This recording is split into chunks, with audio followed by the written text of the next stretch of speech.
It connects to my metaphor of the product manager being the conductor of an orchestra. The orchestra is not made up of only two or three instruments. It's made up of many instruments, and many of those instrument sections have a leader. They all need to be plugged in and feel an equal amount of enfranchisement, and they should all be pulling from their points of view. There should be some creative tension there. Without the orchestra, the product manager is just an idiot flapping his hands around in front of a crowd. You're listening to the Startup Podcast. This is an educational episode. Hi, I'm Yaniv Bernstein. And I'm Chris Saad. And in today's episode, we're going to talk about the topic of marketing in a product-led organization. So, as you know, if you're a regular listener, one thing that we're quite passionate about is really the product-led model and how it is so valuable and it has such leverage for a startup. But then the question comes, and I know, Chris, this is a question you've had.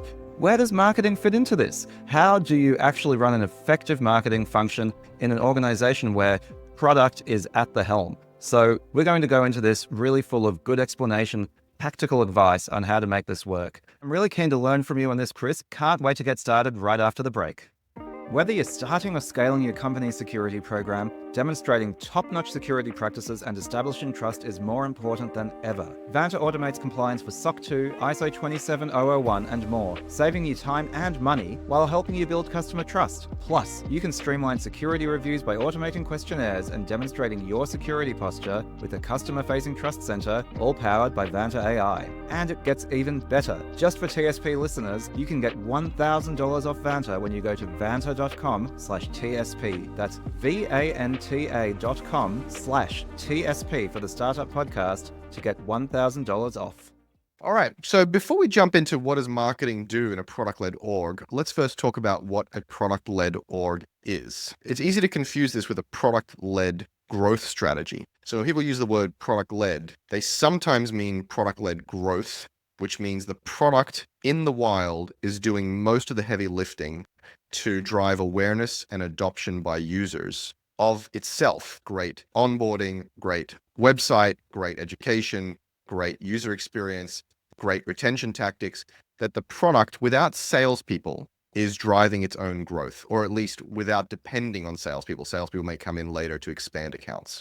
The other meaning of product-led is a product-led organization. And a product-led organization is where product managers are half a step ahead of strategy, roadmaps, and the orchestration of all the other functions to build, ship, and monetize the product. Oftentimes, product-led growth companies are also product-led companies internally. Those things often go hand to hand, but they don't necessarily go hand in hand. And so I just wanted to clarify that. The question here is not what does marketing do for product-led growth in this episode. This episode, we're talking about what is marketing as a function, the people in the marketing department, what do they do if the product manager is half a step ahead leading things? One of the reasons this came up is because in some companies, marketing is actually half a step ahead. It's a marketing-led company. And so marketers who are joining product-led companies might be wondering, well, then what do I do? And if I'm not leading and I'm not, being the voice of the customer and driving things, what do I do? And so that's why we wanted to talk about that today, Yaniv. And of course, the other sort of organization that's quite common, Chris, is the sales-led organization. And yes, there's the sales-led, CEO-led, engineering-led, but the reason I wrote this was marketing can often feel a bit like, oh wait, we're the leaders, aren't we? And so just like they can often ask, well, what are we supposed to do if we're not leading? That's right, and it's really also about how do we integrate. Like I also feel if you talk about product-led or marketing-led, it can be somewhat of an easy thing to misinterpret. I think I like how you said it's a bit about who's a little bit ahead. It's not about who's in charge necessarily, right? It doesn't mean that the product managers lead the marketers, right? It's that the product thinking is, in a sense, at the core of how the company makes decisions, and that all the other functions need to kind of hook into that. And yes, how marketing hooks into that and what the feedback loops are, I think is a really interesting question. So I'm actually keen to be a student on this one and learn from you, Chris, and obviously add my own thoughts and comments as we go along. Awesome. So firstly, let's talk about what marketing is in this context, because again, different companies define these things very differently. And if you go to a marketing or sales-led company, very often product is confused as the people who send requirements into engineering, Or in a healthcare company can often mean the science and the technology of a test for a diagnostic company, for example. Here we're talking about product managers in the Silicon Valley sense.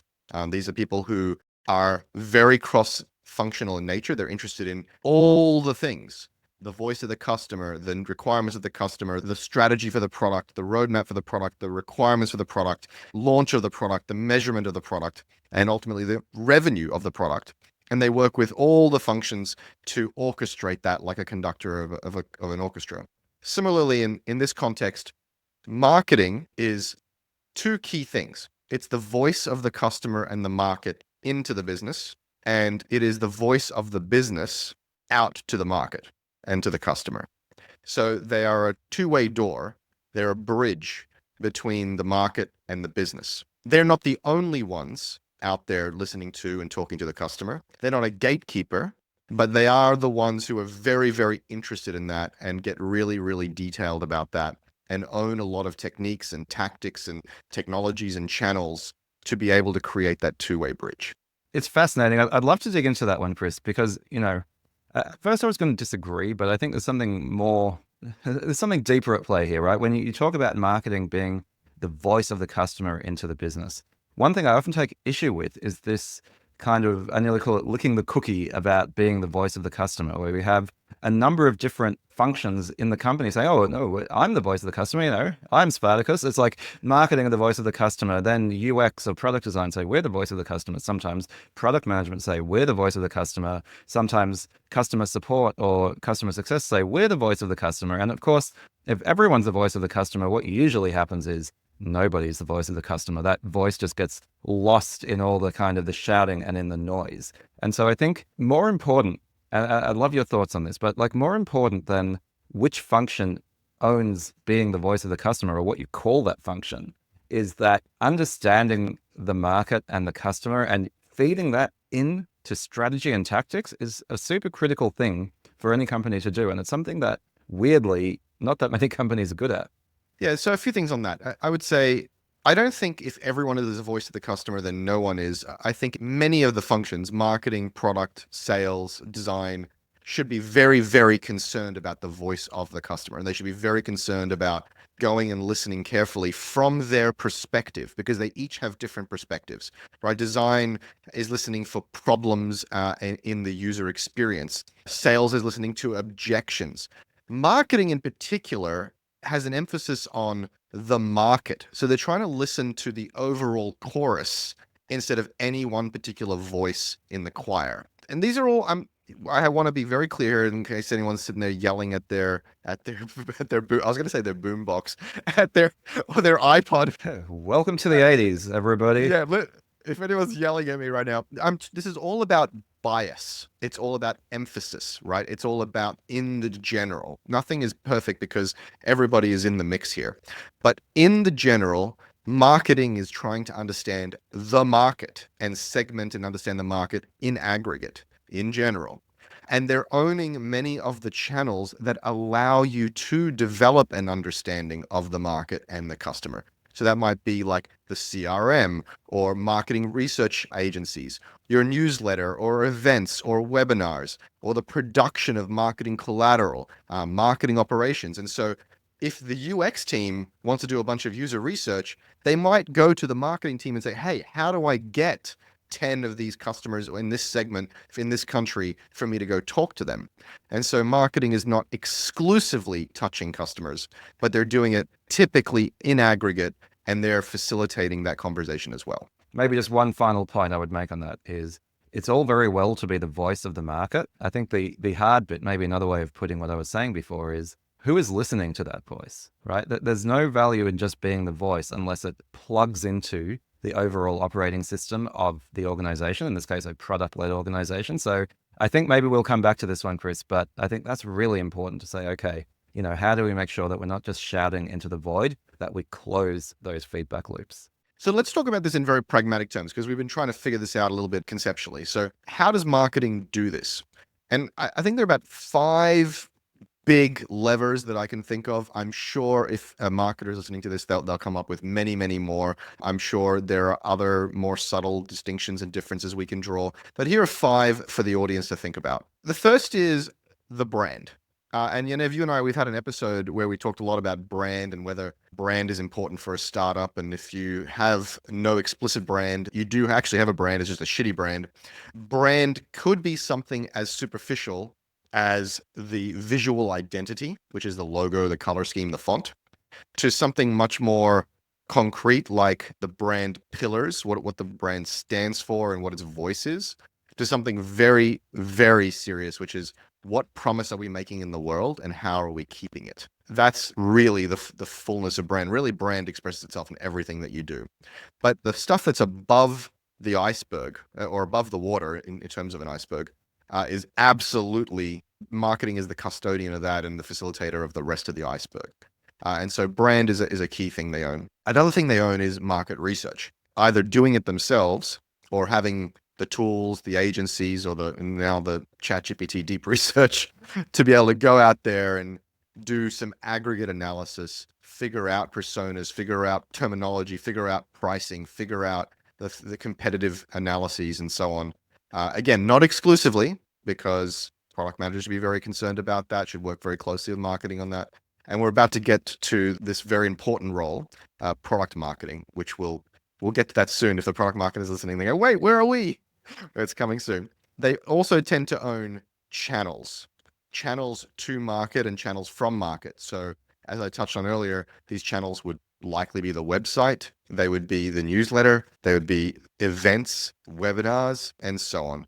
And so these are typically evergreen pieces of connective tissue between the company, the brand, the product, and the outside world, and vice versa. And then finally, the last 2, and we can discuss these, Yaniv, they tend to own a production capacity. So who is going to build and change the website? Who is going to build and change the mailing list or run the mailing list? Who's going to build and produce, let's say, flyers, banners, posters, webinars?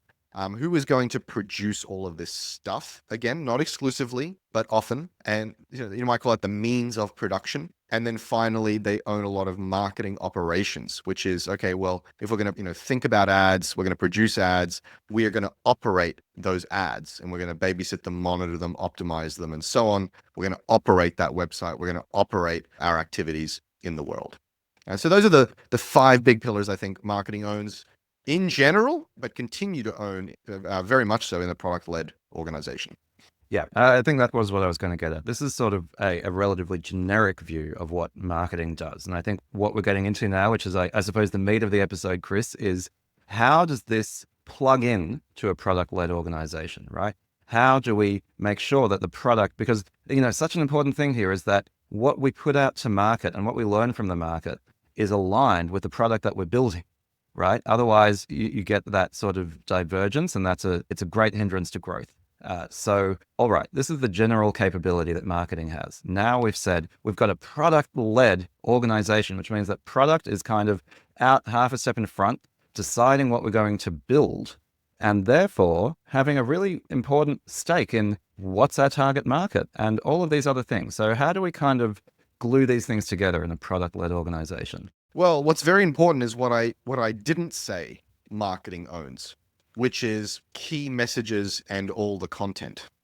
So I think if you're talking about a marketing-led organization, I think marketing would have a great deal more ownership over the messages and a lot of the content, themes, topics, tracks. Instead, in a product-led org, what you really want to think about is marketing owning those things I just described, especially the marketing channels and production capacity, while the specific messages and content generally relate to the product and are therefore provided by product marketing. So let's talk about product marketing in a second. Over 7,000 global companies like Atlassian, Dovetail, Flow Health, and Quora all use Vanta to manage risk and prove security in real time. Why aren't you? Get $1,000 off Vanta when you go to vanta.com/TSP.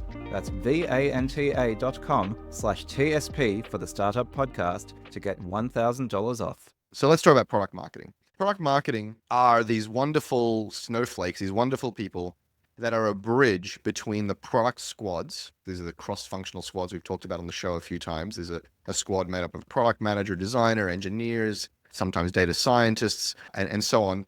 And they will often include a product marketing manager. This is somebody with a great deal of product sense, product taste, product intuition, and also a great deal of marketing sense, marketing taste, marketing intuition. And they sit with the product managers and they figure out what's the problem, what's the persona, what's the vocabulary, what's the pricing, and what are the key messages we're going to take to market for this next product iteration. And they then sit very closely with marketing to populate those channels, to direct the research, to assist or guide with what is being produced and being operated in the marketing world, and vice versa.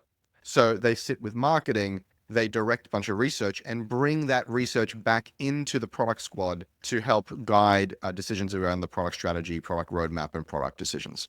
So if marketing is the bridge between the business and the market, product marketing is the bridge between marketing and the product squad. In this model, Chris, like, are you sort of thinking of product marketing as nearly sitting outside of the marketing organization? Well, that's a really good question, Yaniv. We should talk about that. So I've actually struggled with this decision. I've been asked about it a couple of times. Where should product marketing report? And my first answer was, it doesn't matter. I'm not empire building here. They can report to marketing. They can report to product. Who cares? What I've come to realize is if you're a product-led company, product marketing should probably report to product. If you're a marketing-led company, product marketing should probably report to marketing. That's probably how I would think about it. However, remember, if you're thinking about cross-functional orgs, in neither case are they sitting in one of those tribes and patting themselves on the back and they think they're doing their job. In both cases, and we had a whole episode about product marketing, actually, you need to go back into our catalog with Leah, our friend Leah, friend of the pod, where we talked about both of those groups, the marketing group and the product squads, should think of the product marketer as their wingman or their wingwoman. They should think that, hey, they're one of us. They're deployed with us. They're in the foxhole with us. And they should have an incredible relationship with both groups. And to the degree that any tribalism or creative tension emerges, and it should and will, they should be a really effective communicator and cross and bridge builder. I agree with you that the reporting line is less important. I think the most important thing is actually, and I don't know if you wanted to go in this direction, Chris, but a lot of the time we talk about the product triad or the product stool, right? Which is this idea that you have a cross-functional team or a cross-functional squad that consists of product management, product design, and software engineering, and that those three functions really need to work together with kind of joint ownership and joint accountability around delivering value on that area of the product that they're responsible for, right? Now, in a product-led organization, it's actually, in my view, and I think it sounds like it's in your view as well, really important that product marketing is part of that. And in fact, at our previous job at Airtasker, we renamed the triad into the Hydra, which is like a multi-headed beast. You know, we said many heads, one heart, because the number isn't necessarily 3. And I think in a product-led org, that number should actually be at least 4. It must include product marketing, because if you are product-led, and yet marketing is still a key function, then marketing needs to be infused. That marketing view, that marketing perspective needs to be infused into how you build the product, right? Product-led doesn't mean product manager-led. I think maybe that's another important distinction here, Chris, right? It means that we're thinking about the product first. And to the extent, going back to what we were debating and discussing earlier, that marketing is the voice of the customer and the voice of the market, that voice needs to get plugged straight into product development, right? Otherwise, you're just putting lipstick on a pig. This is so true. And I like the Hydra term because, it connects to my metaphor of the product manager being the conductor of an orchestra. The orchestra is not made up of only 2 or 3 instruments. It's made up of many instruments, and many of those instrument sections have a leader, right? And so I'm a fractional chief product officer at a diagnostics company, and their science is very, very important. Regulation is very, very important. And so we have created new roles called Prod Sci and Prod Reg. So there's now product management, product marketing, product engineering, and there is product design, and there's Prod Reg and Prod Sci. And they are all leaders of the squad. They're all essential voices for those squads to win their mission. And they all need to be plugged in and feel an equal amount of enfranchisement. And they should all be pulling from their points of view. There should be some creative tension there. And that creative tension is, of course, resolved by the product manager trying to triangulate things, and the worst case scenario to escalate to leaders above them. You call them the conductor. I actually sometimes use the phrase first among equals, which I think to me, again, because the product manager does not have positional authority over these other functions. But I think what you're trying to get to with the conducting and what I'm trying to get to with the first among equals is part of the product manager's role is to make sure that all of these functions play well together, right? Not by telling them what to do, but by facilitating. Yeah, no metaphor is perfect, but some metaphors are useful, right? Exactly. The reason I like the conductor one is because without the orchestra, the product manager is just an idiot flapping his hands around in front of a crowd. Like a product manager is pretty fucking useless without the rest of the orchestra. So while they might be out there looking like a leader, the person who gets just as much claps, if not more, is the the lead violinist and the the trombonist with the solo or whatever. It is, everybody has a really pivotal role to play, even though whatever they're first amongst equals or they're out the front of the orchestra. I think we're agreeing here, right? But in this interesting way, coming back to the topic of marketing and maybe counterintuitive, if you are product led, the voice of marketing becomes more important as part of the product development process, not less important. Yes, and in fact, the reason I wrote this post originally is because I was helping a company become more product-led, and the marketer, the chief marketing officer, and to their credit, was never, had any ego about it or anything, but was simply asking, help me understand, how does marketing support this rotation to product-led? I need to understand where we fit in and where we don't fit in. And so, yeah, and the default assumption might be, well, we're less important somehow, or in a good product-led org, everybody becomes more important and their voice is heard more clearly and the result is better triangulated. I remember doing some diving back into history, not ancient history, 20th century history, and, the sort of the growth of CPG, consumer packaged goods like Procter and Gamble, which were actually very marketing led to the extent that product reported to marketing. But sometimes, you can trip over yourself with the naming of things, because in a sense, what they were saying is they got a really good understanding of the market and the place in the market they wanted to play. And they developed a product to fit that place in the market, right? Now, when you're product led, it's not that different, right? It's actually not that different. What you want is a cohesion. And this comes back to strategy, which is why I mentioned strategy earlier, right? You want a cohesion between the part of the market that you're choosing to attack, the product that you're building, the brand you have around it, your go-to-market activities, right? So you've identified where to play and how to win, which is actually the Procter and Gamble sort of slogan for how they think about their strategy. And then your product and your marketing and your sales and all of your activities are coordinated around that market segment and, that sort of competitive advantage you're trying to build. Now, that's pretty much true whether you're product-led or marketing-led. Right. So this is nearly more about like, how do you organize internally that actually happens, right? And perhaps maybe what comes first, right? If you have a clear view on the product you want to build, then maybe to some extent you flex the market segment that you're going for. If you know exactly what market segment you want to go for, then the product needs to be built for that.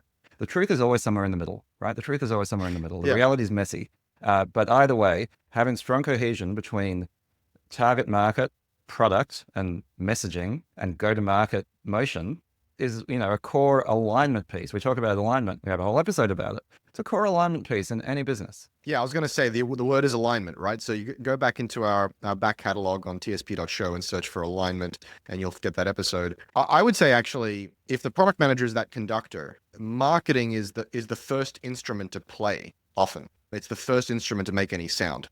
And it is about who is our target market and what is the target problem and how should we think about that. That then informs all product decisions, minimum viable problem and a minimum viable product. Once that roadmap is figured out, really off marketing or understanding the market as the prime mover, then marketing follows product's lead in terms of what features coming out first, second, third, and how to message that to the market. And so it's this beautiful dance of being informed by understanding the market, developing a roadmap to meet the needs of that market from product and design and engineering, and then marketing taking that product back out to market.